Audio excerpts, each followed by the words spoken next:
Assalamualaikum warahmatullahi wabarakatuh.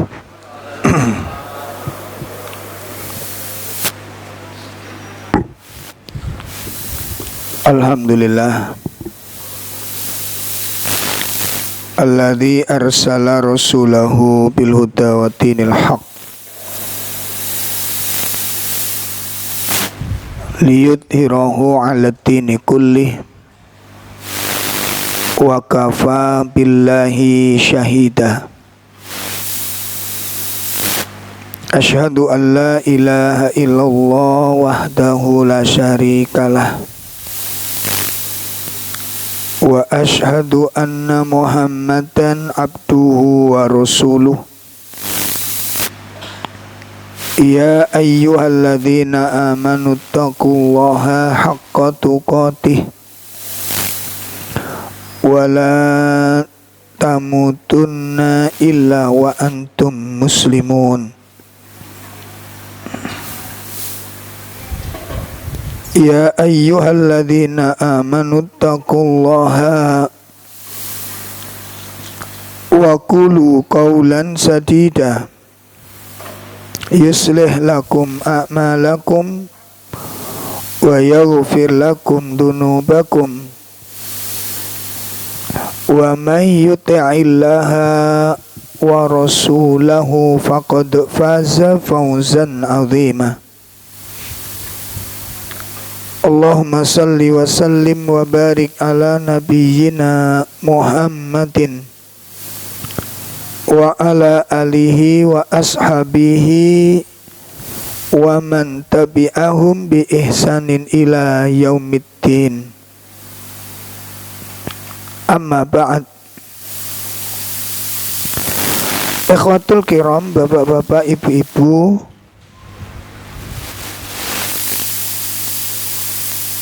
jamaah majelis taklim yang semoga dimuliakan Allah Subhanahu wa taala. Alhamdulillah, pada malam hari ini kita bisa hadir dalam majelis ilmu. Mudah-mudahan Allah tabaraka wa ta'ala menolong kita semuanya dan menolong semua keluarga kita dan kaum muslimin dimanapun berada. Jamaah sekalian yang dimuliakan Allah, menindaklanjuti kajian kita dari pembahasan tazkiyah an-nufus, upaya untuk mensucikan hati, pada bab min alamat qaswatal qalb, tanda-tanda hati yang keras. Pada pertemuan sebelumnya kita sudah membahas di antara tanda-tanda hati yang keras adalah pertama apa? Meremehkan maksiat, nyepelekne maksiat. Itu pertama. Itu ciri-cirinya. Orang yang hatinya keras seperti itu, dia meremehkan maksiat. Ya, nah orang yang gampang meremehkan maksiat itu tanda-tandanya hati yang keras, sekaligus orang yang nggak mau berpikir yang dalam. Kalau orang memahami, sebab kuredo dikencengi dedek ngoten nggih, satu misal ada satu masalah yang dianggap manusia ringan, seperti yang diucapkan oleh sahabat Anas, ya. Sahabat Anas itu pernah bicara sahabat Anas itu, innakum la ta'maluna a'malan addaku min a'yunikum minasyar. Kata sahabat Anas, sungguh kalian telah melakukan suatu perbuatan yang menurut pandangan kalian itu masalah itu lebih kecil dari sehelai rambut. Menurut kalian, kata sahabat Anas. Berarti amal ini dianggap apa? Dianggap apa? Remeh. Menurut kalian itu lebih kecil dari sehelai rambut. Namun kata sahabat Anas, inna walakinna na'udduha fi ahdi Rasulillah sallallahu alaihi wasallam. Namun kami para sahabat-sahabat ini, jadi sahabat-sahabat Nabi yang terkemuka itu memandangnya, menganggapnya perbuatan yang dianggap oleh manusia ringan, sepele tadi itu, kalau menurut sahabat di zaman Nabi dulu, minal mubiqat, itu termasuk perkara-perkara yang menghancurkan. Jadi kalau di pandangan para sahabat di zaman Nabi masih hidup, perbuatan itu dianggap perbuatan yang dahsyat, menghancurkan. Tapi di zaman setelahnya dianggap itu hal berarti ada perubahan di sini. Dan nanti terus Pak berkembang itu. Semakin ke sini nanti ada semakin banyak orang meremehkan. Bahkan dosa-dosa besar pun dianggap biasa. Itu akan terjadi. Berarti ada pergeseran cara pandangnya, cara berpikirnya, cara melihatnya.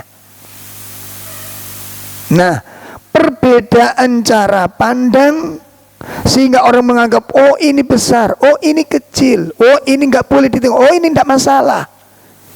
Itu dari dua hal: kedalaman ilmu dan tingginya rasa takutnya kepada Allah. Jadi yang menentukan orang nanti mampu mencerna amal-amal yang semakin dianggap hal yang semakin kecil, itu menandakan ilmunya semakin lemah, keyakinannya semakin tipis, sehingga memandang sesuatu yang dilarang itu hal yang biasa. Coba jenengan lihat komentar, ada seorang mengatakan di zaman ini gadis hamil di luar nikah itu hal biasa Mbak. Zaman awak piyen seje, zaman saiki wis wajar, lumrah. Itu cara pandang manusia. Sementara Al-Quran memandang perbuatan tersebut lumrah atau serem. Al-Quran memandangnya gimana? Hal sekarang biasa, harus biasa. Ya seperti ngapunten, kalau anak gadis sekarang habis dilamar, digonceng sana sini, bahkan tidur bareng, sudah berhubungan, jadi calon, dia maklumi, itu sudah biasa. Itu menurut orang di zaman sekarang. Sebagian orang memandang itu hal yang toh nanti juga dinikahi. Masalahnya bukan nanti dinikahi, iki dorong wayahe. Sekarang orang memandang itu hal yang wajar.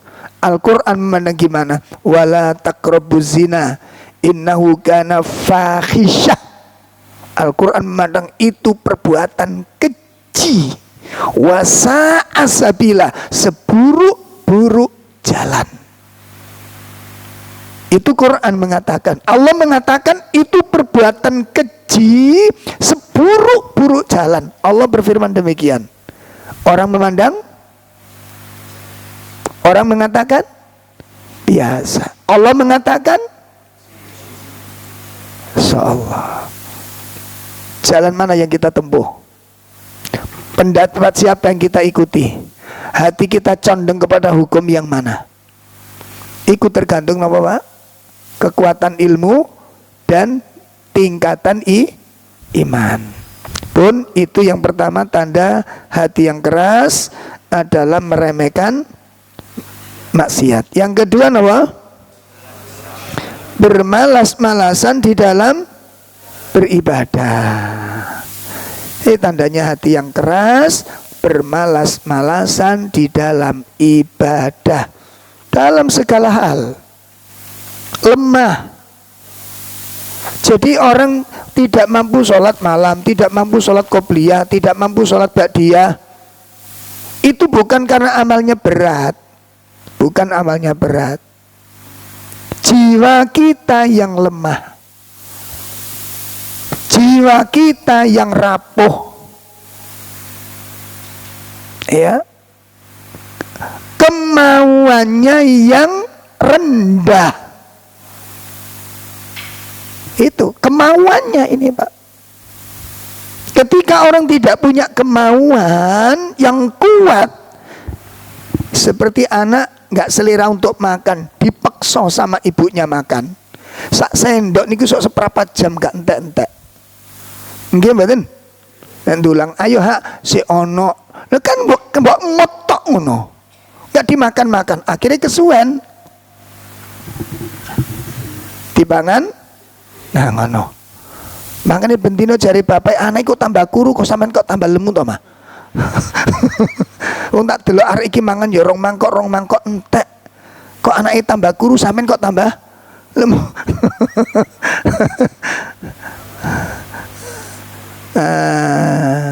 Jadi kemauan Pak, adakah kemauan? Adakah kemauan? Adakah kemauan? Jangan dibiarkan kemalasan itu hingga menjadi penyakit hati kita. Jangan dibiarkan menunda-nunda amal. Itu ojo dibiasakno. Ojo dibiasakno. Kenapa? Itu bukan sifatnya orang mukmin. Ya. Jadi gampang meremehkan amal, menyepelekan ketaatan, menunda-nunda amal, itu bagian dari sifatul munafiqin, sifat-sifatnya orang munafik. Bukan sifatnya orang mukmin. Makanya dulu di Al-Milah kan sempat dipasang spanduk nih. Gowede katanya. Saya masih ingat itu. Sepeda goes mampu Anda tempuh 50 km. 50 km mampu Anda tempuh dengan sepeda goes. 50 meter ke masjid Anda ndak mampu. Mari ngono tulisan ini sore, laki-laki kah Anda? Ngono. Nek dipikir-pikir loh Pak, 50 kilo mampu digawe pancalan sepeda goes, 50 meter nang masjid gak mampu. Mikiro, apa badannya yang lemah? Enggak. Apa badannya yang rapuh? Enggak. Apa kakinya yang lumpuh? Enggak. Apa itu azamnya? Enggak punya kemauan, tekadnya lemah. Tekadnya yang lemah. Ya. Makanya nanti itu ditampakkan oleh Allah bagi orang-orang yang alasan ini, nanti dihadirkan orang-orang yang cacat nanti, Pak. Saya dikirimi beberapa video, ya Allah, tak delok niku nangis. Ada seorang pemuda yang cacat tubuhnya, gagap suaranya, itu 5 waktu soft pertama terus. Jalan kaki Pak. Jadi ngawawak ini kus tenteoran kota niku sulit. Ditambah lagi masjidnya di lantai atas. Dan sama syekhnya itu disuruh rekam itu. Ketika naik ke atas sulit Pak. Jadi nyopok sepatu men kroweng, awake cacat soalnya. Akhirnya berwangkang ke atas. Itu tiap waktu. Bisa ditempuh dari rumah dengan tubuh yang cacat. Ya. Ketika ditanya, kamu merasa sulit? Iya, kesulitan. Tapi kamu kok berangkat ke sini terus? Kenapa? Kok nggak netep di sini, nanti pulang jarang-jarang ke rumah? Apa jawabnya? Katanya, dan ngomongnya tuh gagah, Pak. Karena setiap langkah itu mengampuni dosa. Setiap langkah mengangkat derajat. Saya ingin dapat itu, katanya. Masya Allah, itu cacat. Itu cacat. Dan tahsin itu tiap malam. Makanya ini murid kesayangan syekhnya ini. Ya, murid kesayangan, gagap baca Fatihah niku gak totok-totok, Pak. Tapi dia belajar terus bunyi. Bagaimana jenengan sing lancar-lancar iki? Apa taksinnya juga lancar? Istiqomah? Apa bal-balane sing istiqomah?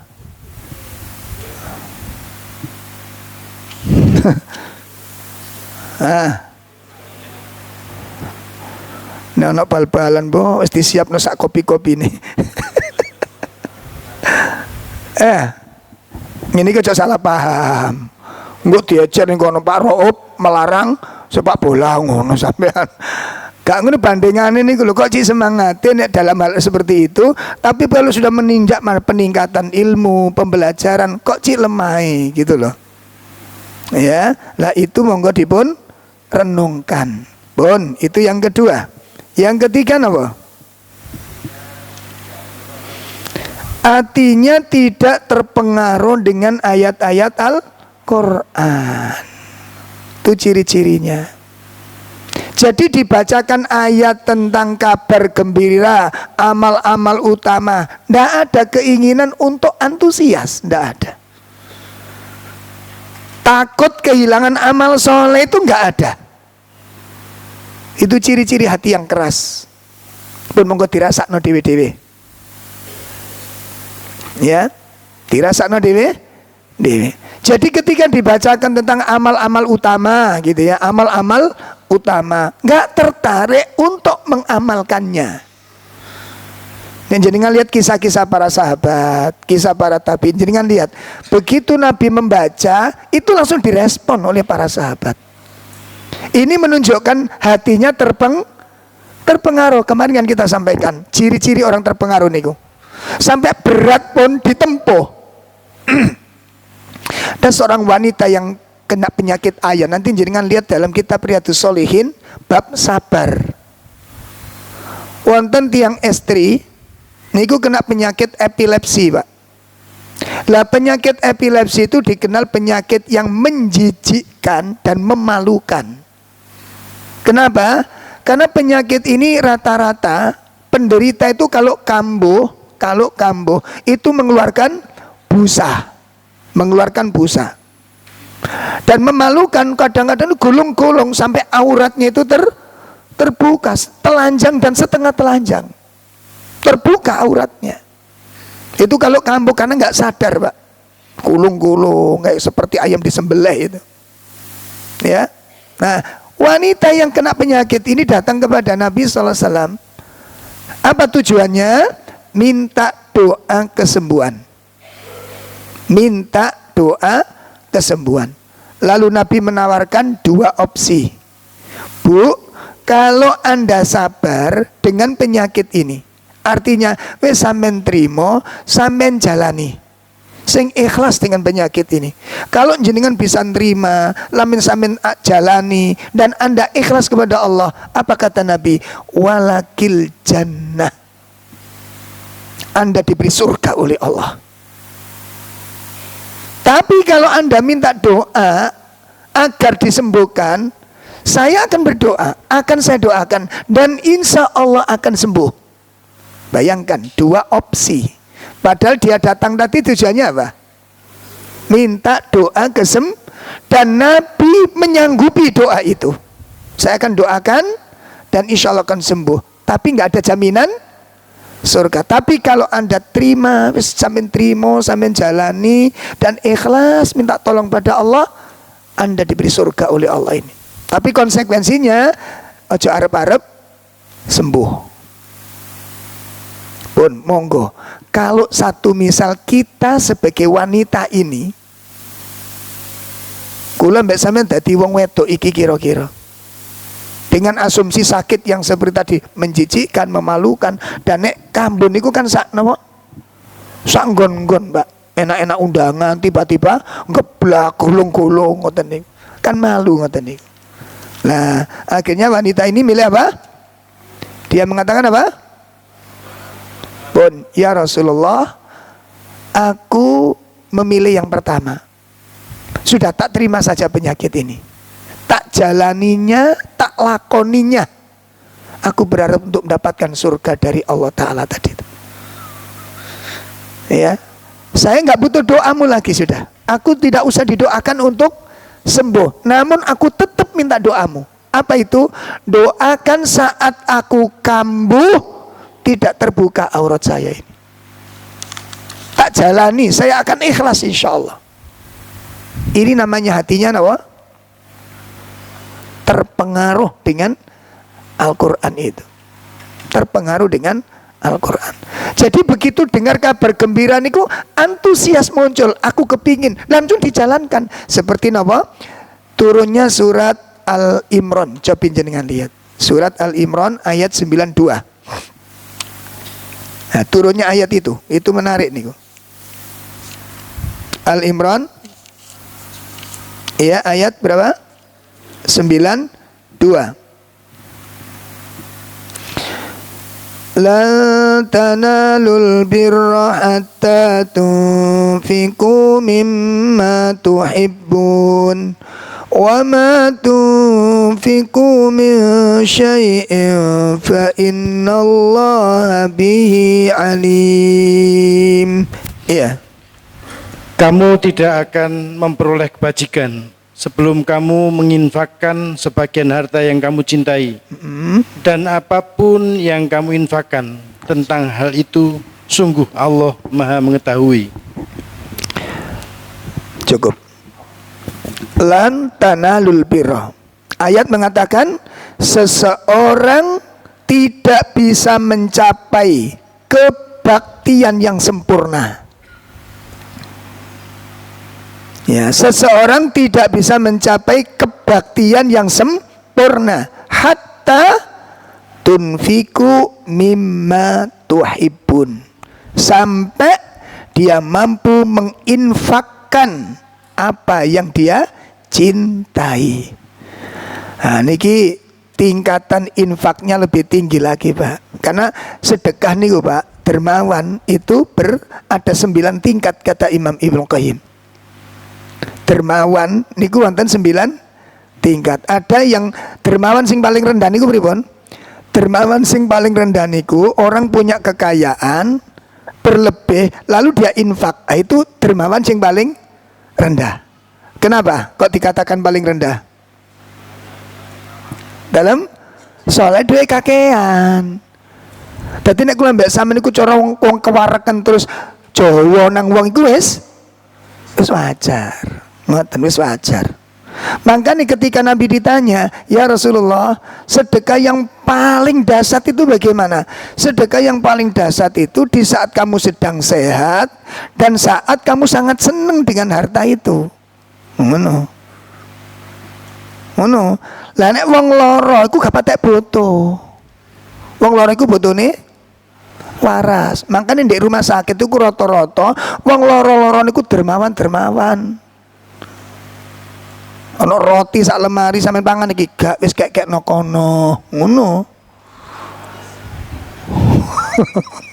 Nggih mboten? Iki ono gedang gak arep wis kekno tangga ngono. Ono ager-ager gak doyan gawakno ponakanmu. Ngoten. Wis kongkon ngedum-ngedumno panganan. Soale dhewe gak doyan. Lah engko nek waras, iku mulai, Pak. Roti iki dikakno wong ojo. Soalnya aku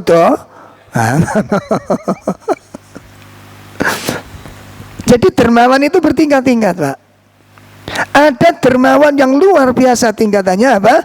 Mendermakan apa yang dia cintai. Ini berat. Mengorbankan yang dicintai berarti yang dikorbani ini lebih dicintai dari apa yang dikorbankan. Saya ulangi. Ya, kalau orang mampu memberikan sesuatu yang dicintai, berarti cintanya sangat tinggi itu kepada sesuatu tersebut. Ngaten. Makanya kecintaan itu menimbulkan sebuah kemampuan dan kekuatan. Kemampuan dan kekuatan, ingin memberi sesuatu yang mahal, ingin memberi sesuatu yang berharga kepada sesuatu yang sangat dia cintai. Ya, itu kedermawanan manusia. Ya. Nanti ada lagi yang dermawan lagi apa? Mendermakan waktu istirahatnya. Tolong diperhatikan. Ya. Menyedekahkan apa? Apa? Waktu istirahat. Nah, sederhana Pak, niki simpel banget, tapi itu luar biasa nilainya itu. Satu saat saya duduk habis sholat zuhur di teras masjid wonten kene Kahuripan, masih awal-awal dulu. Tiba-tiba ada orang belok menghampiri kami dengan imam rawatibnya di situ. Terus disapa, "Assalamualaikum, Bah," ngaten. Manggil si imam rawatib. "Waalaikumsalam. No, Pak, minta tolong niki alamat niki teng pundi nggih? Ini jenengan nanti belok lagi ke timur, ke timur 1 kilo, nanti belok ke kiri, Pak. Saya tadi muter-muter 3 kali, mboten ketemu di sana." Kata Ustadz tadi, "Dah, sampai tunggu sebentar, tak anter." Lah ngaten. Simple, sederhana, tapi nilainya luar biasa. Dan kayak begini ini kita belum tentu bisa. Coba sampai duduk-duduk lagi enak-enak, apalagi panas-panas, gitu. Mari sholat zuhur, ngopi di ngarep teras. Terus ana wong takon sampean, "Pak, niki alamat pundi?" "Oh, jenengan kebablasan. Jenengan balik malih mangke 1 kilo, tenggene bunderan ngriko sampean ngidul. Kula pun mumpek mriko, sampean takon malih mangke." Ngono. Ada yang sudah sampean tunggu sebentar, tak anter. 10 menit selesai Pak urusan. Siapa di antara kita yang punya seperti ini?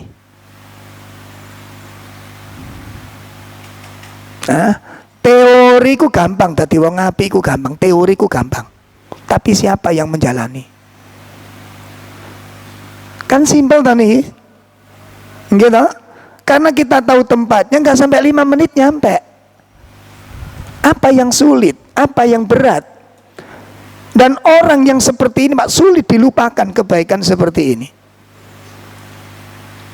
Ya, kebaikan semacam ini sulit dilupakan, sulit dilupakan.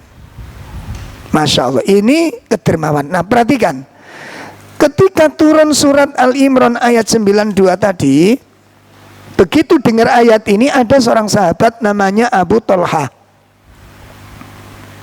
Ada sahabat namanya Abu Talha. Iya.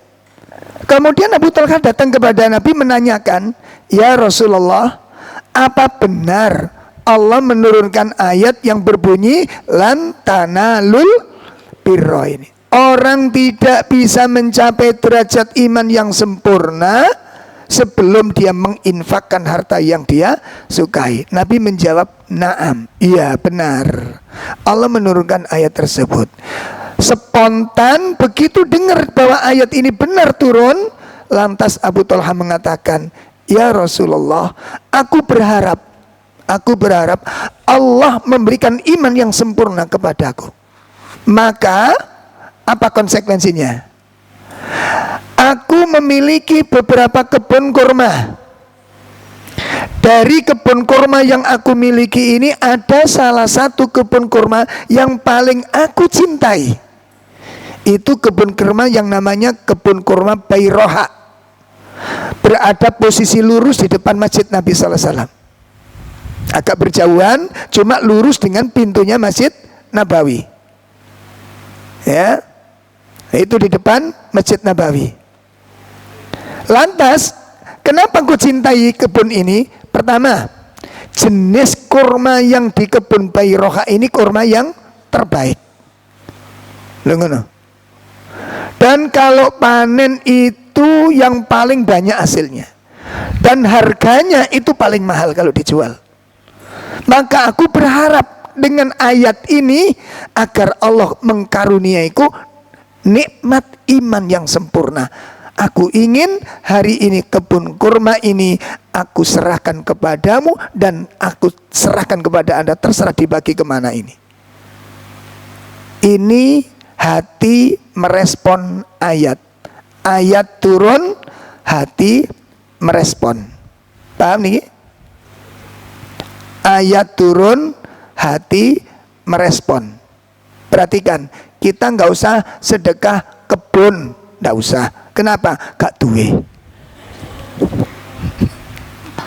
Engko ae be ono donasi baju layak pakai. Biasa sing dikene niku sing disenengi apa sing wis gak disenengi? Wis, gak usah diterusno. Wis gak usah diterusno. Ngene iki pertanyaane loro akhirnya. Gak oleh tak Ustad, ngono. Gak oleh tak Ustad. Sopo sing ngomong gak oleh niku sinten? Cuma kenapa Anda begitu? Jelas nih Pak? Makanya saya pengalaman setelah mengumpulkan beberapa kasus. Jadi kami pernah kumpulkan dana napa niki donasi baju layak pakai ngaten niku. Jadi kita kumpulkan sampai ada 7 karung. Begitu kita buka, kita sortir, kita napa cek kembali, sing layak niku 2 karung. Yang 7 karung niki pun titip buang. Allah. Jadi bukan baju bekas, tapi bekas baju yang dikasihkan ini. Itu fakta. Maka sejak itu pengalaman itu kami setiap membuka donasi pakaian, kami minta pakaian baru. Wes tukokno 75.000 rapopo, 50.000 rapopo tapi nyar, ngono lho. Ini pikiran kita. Apa yang membuat kita berat kadang-kadang? Baju kita tuh banyak sekali, Pak. Dan kalaupun kita mau beli lagi itu mudah bagi kita. Tapi begitu berat. Itu ujian keimanan. Apakah hati kita tertarik dengan ayat ini?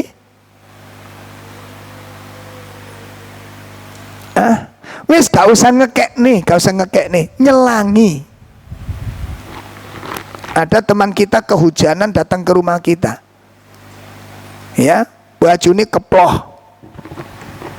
Akhirnya pinjam kita.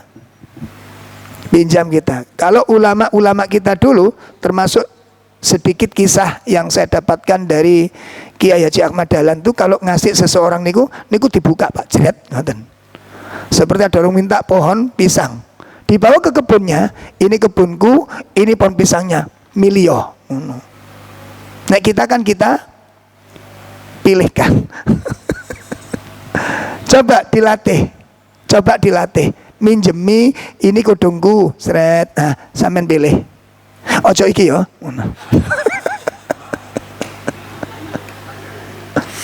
Apakah hati kita sudah belajar ke arah sana? Saat panjenengan Bapak Ibu, ngapunten, saat kita membaca ayat ini, apa yang terbetik dalam pikiran kita? Ngene iki ati kok ojo ngrundel, ojo dipiano. Iku lak sahabat, ojo ngomong ngono. Ojo ngomong gak oleh niku. Kenapa? Itu buruk. Kalau itu sahabat, kenapa tidak ditiru? Kenapa tidak ditiru?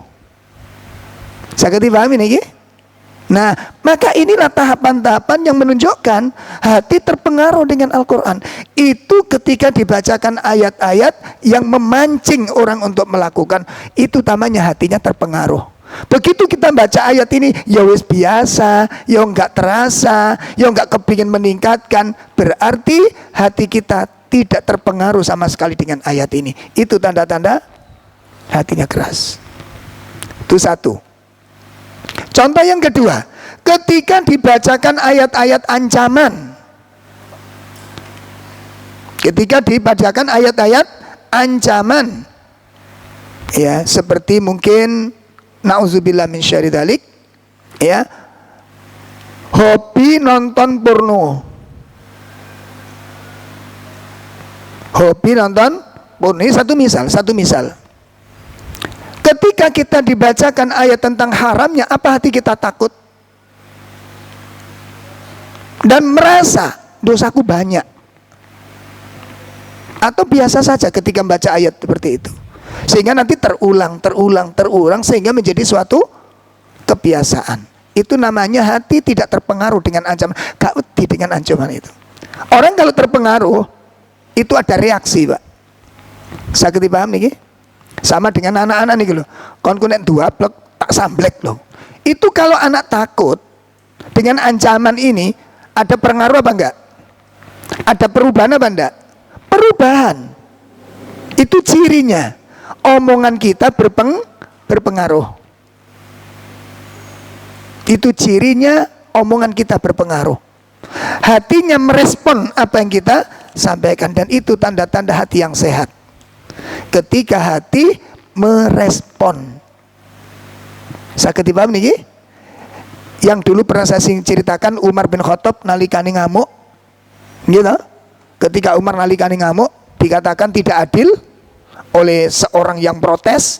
Lantas Umar marah, mau mukul, terus dibacakan penasihatnya. Ya Umar, apakah engkau dengar, masih ingat firman Allah, khudil af wa'mur bil urfi wa'arid anil jahilin. Hai Umar, jadilah pemaaf, tetap menyuruh kebaikan, tinggalkan orang yang bodoh. Orang yang protes kamu ini termasuk orang yang gak ngerti hakikat dirimu itu. Umar begitu marah mendengar ayat ini, jadilah pemaaf, langsung hilang sifat marahnya. Engko dicoba pun nek bojone muring-muring, ayah khudil af.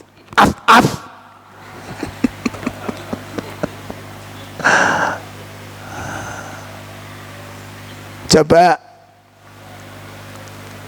saat kita kecewa, saat kita marah, ayat hadis yang pernah kita kaji, apakah mampu menahan emosi kita? Di situ standarnya di situ. Ya, ketika kita kecewa, ketika kita marah, apakah ayat dan hadis yang pernah kita pelajari itu mampu mengendalikan emosi kita? Itu standar. Itu standar. Bon, baik kita lanjutkan. Jadi tanda hati yang keras yang ketiga, hatinya tidak terpengaruh dengan ayat-ayat Al-Quran. Jadi tidak terpengaruh, ada dua kemungkinan. Tidak terpengaruh dengan amal-amal yang menyakjubkan sehingga dia harus mengamalkannya, ya. Atau tidak terpengaruh dengan ancaman sehingga harus meninggalkannya. Tidak terpengaruh. Itu tanda-tanda hati yang keras. Yang keempat, tanda-tanda hati yang keras adalah ghaira muta'athir qalbahu alal masaib. Ya, hatinya tidak terpengaruh dengan musibah-musibah yang datang kepadanya. Hatinya tidak terpengaruh dengan musibah-musibah yang datang kepadanya. Ya. Apa maksudnya? Di dalam Al-Quran Allah jelaskan, di antara tujuan Allah memberi musibah, di antara tujuan Allah memberi musibah, di antaranya apa tujuannya? Satu, Allah tidak menampakkan kekuasaannya dan memaksa manusia untuk tawadhu. Allah menunjukkan kekuasaannya agar apa? Manusia tawadhu dengan musibah itu. Jadi musibah itu Allah ingin tampakkan kegagahannya, kekuasaannya, kehebatannya, kekuatannya.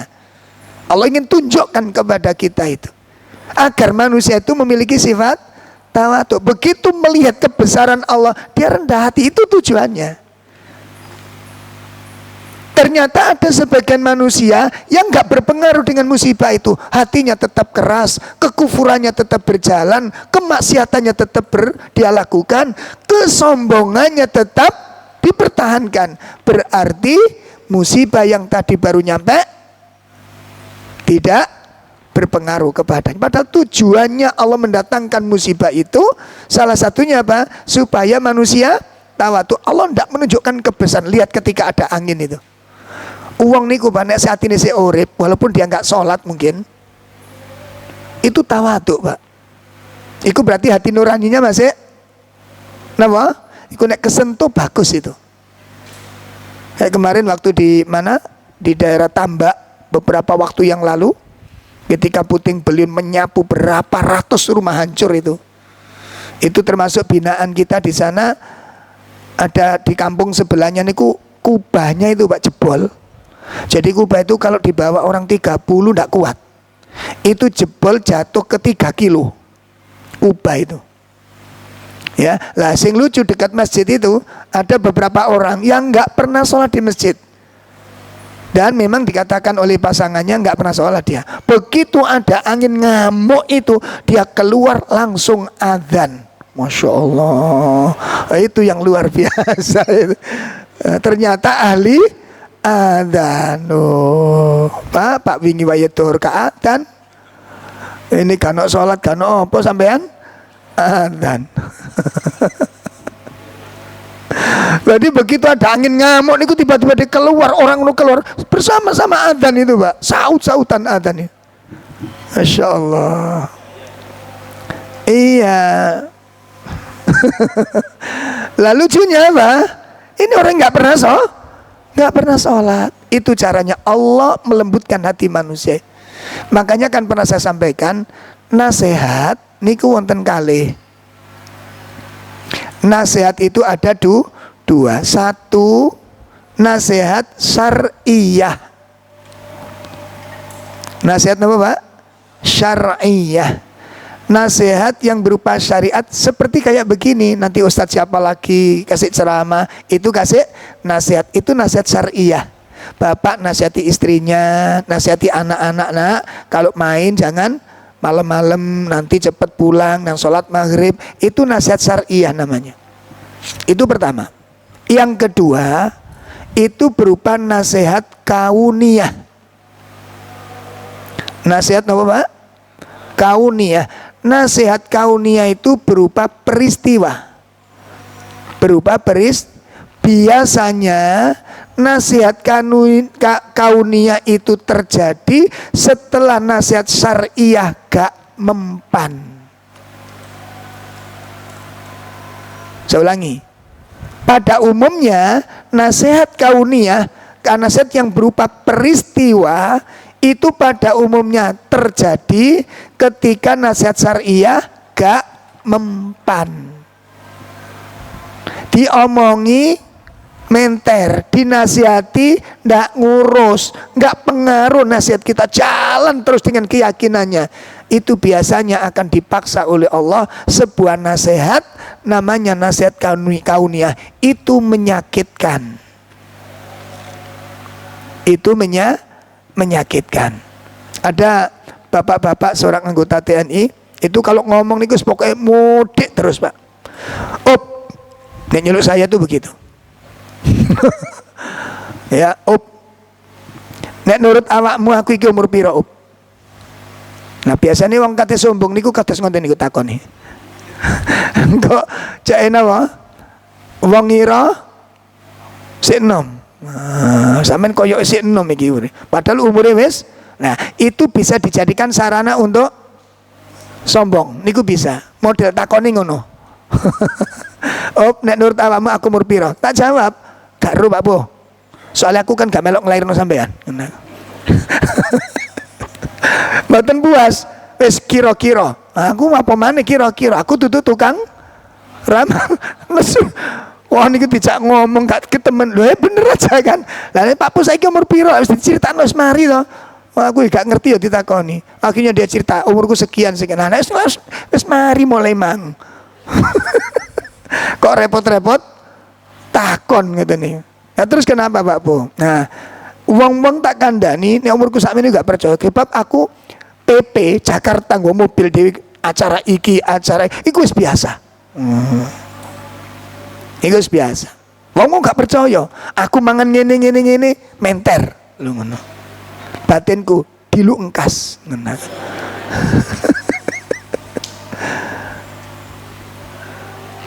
Betul Pak, Masya Allah. Jarak 3 pekan dari peristiwa itu. Jarak 3 pekan dari peristiwa itu.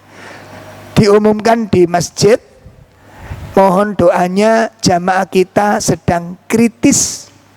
Saya tanya siapa? Si Fulan. Loh kemarin PP Jakarta. Kok sekarang sudah kritis? Mangan gini gak apa-apa. Wong tak kandani gak percaya. Opor sepe Pak Pogano resep ngono. Ambek melintir apa? Wancane kumise ngoten Pak. Ya Allah.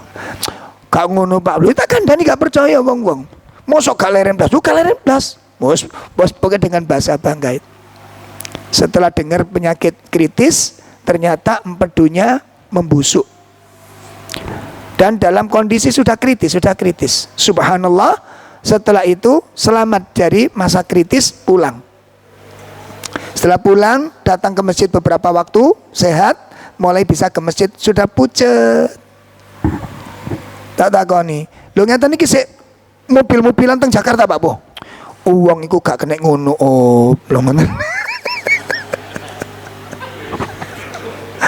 Uangku gak oleh sombong. Uang iku piro sih kekuatane. Wong ngate ngene leren dipeksa. Maka perhatikan kesombongan ketika disandarkan kepada dirinya akan diambil oleh Allah itu. Itu namanya nasihat kaunnya. Jenengan lihat kisah-kisah orang yang dikdaya itu. Kekuasaannya, kekuatannya, kekayaannya, pengaruhnya. Jenengan lihat. Ujungnya kayak apa? Ujungnya kayak apa? Olahraga tetap silakan olahraga, tapi jangan bersandar kepada olahraga, tetap kepada Allah Subhanahu wa taala. Nah, niki Pak, ojo sampai musibah-musibah yang ada itu kemudian tidak memberikan nasihat. Jadi itu tujuan awalnya begitu. Allah memberikan musibah itu tujuannya supaya orang itu tahu. Jangan lihat tahu nanti kalau orang hatinya masih hidup itu melihat angin, apa yang dibaca, dia baca doa. Apa doanya ketika ada angin? Engko atan pisan sampean. Napa dengan ini napa Pak? Atau pacul diuncal namanya metu? Apa sapu kerek ditekno? Ada yang hafal doanya? Ketika ada angin kencang. PR. Pun dibuka surat 6 ayat 42. Surat 6 ayat 42. A'udzu billahi minasyaitonir rajim.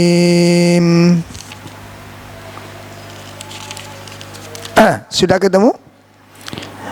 Walaqad arsalna ila umamin min qablika fa'akhadnahum bil ba'sa'i wad-dharra'i la'allahum yatadarra'un. Iya. Dan sungguh kami telah mengutus Rasul-Rasul kepada umat-umat sebelum engkau. Kemudian kami siksa mereka dengan menimpakan kemelaratan dan kesengsaraan, InsyaAllah, agar mereka memohon kepada Allah dengan kerendahan hati. Tuh, tujuannya itu. Jadi salah satu tujuan Allah mendatangkan musibah, satu, Allah ingin menampakkan kebesarannya, Allah ingin menunjukkan kekuasaannya, dan Allah ingin menjadikan orang itu tawadhu, rendah hati. Aja wis penceng kabeh sik sombong. pun. Itu pertama. Yang kedua, kita lihat ayatnya. Tujuan Allah mendatangkan musibah, apa tujuannya?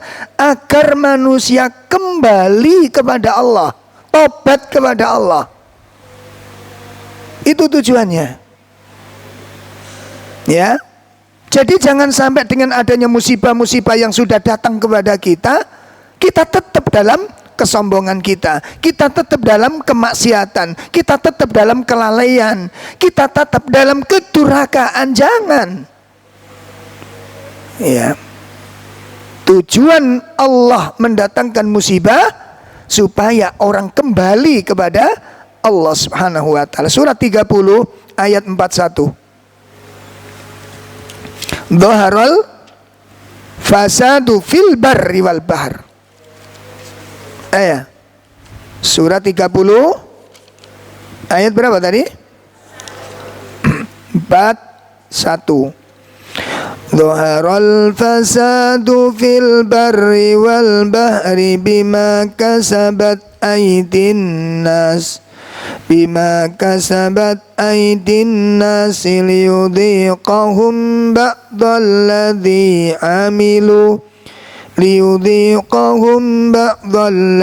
amilu la'allahum yarji'un. Iya. Nampak kerusakan di darat dan di laut disebabkan perbuatan tangan manusia. Allah menghendaki agar mereka merasakan sebagian dari akibat perbuatan mereka, agar mereka kembali ke jalan yang benar. Oh, itu tujuannya. Jadi Allah datangkan kerusakan, Allah datangkan kehancuran, Allah datangkan musibah. Apa tujuannya? La'allahum yarji'un, agar orang itu kembali kepada jalan Allah Subhanahu wa taala.